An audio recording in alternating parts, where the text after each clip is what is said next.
Simak hingga selesai agar panjenengan memahami satu karisma weton yang melekat ini.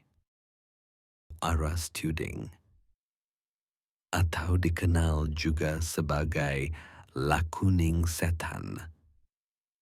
Assalamualaikum warahmatullahi wabarakatuh. Salam sejahtera.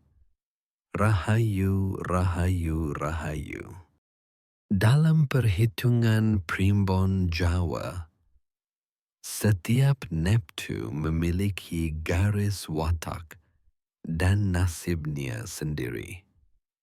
Salah satunya adalah mereka yang mempunyai jumlah Neptu hari dan pasarannya sama dengan 11, yang berada di bawah pengaruh Aras Tuding, atau dikenal juga sebagai lakuning setan. Weton yang termasuk Aras Tuding ini adalah Senin Pon, Selasa Kliwon, Rabu Wage, dan Jumat Legi, di mana mereka adalah orang pemberani, termasuk tidak takut berjalan di dalam gelapnya malam. Aras Tuding melambangkan telunjuk yang menunjuk langsung, tanda bahwa pemiliknya sering menjadi pusat perhatian, ditunjuk untuk memimpin, atau diminta mengambil keputusan penting. Mereka punya karisma alami yang membuat orang lain mudah mengikuti arahan mereka. Namun, posisi ini juga berarti sorotan datang dari segala arah.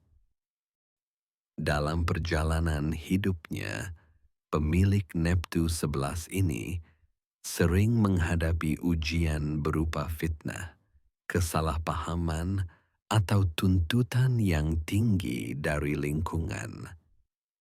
Mereka dituntut untuk menjaga kehormatan, mengendalikan emosi, dan menghindari keputusan terburu-buru. Sisi positifnya, Aras Tuding memberi keberanian untuk mengambil langkah di saat orang lain ragu. Mereka dapat menjadi pengarah jalan bagi keluarga dan komunitasnya.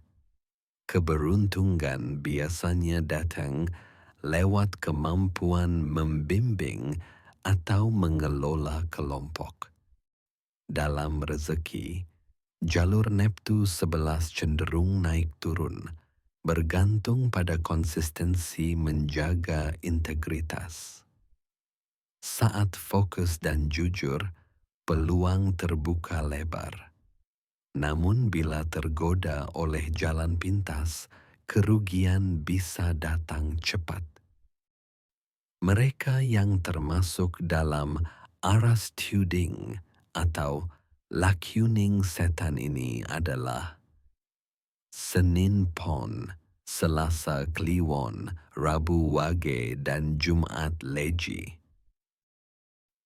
Saran utama bagi Aras Tuding: perbanyak ilmu, jaga hubungan baik, dan gunakan sorotan publik untuk kebaikan.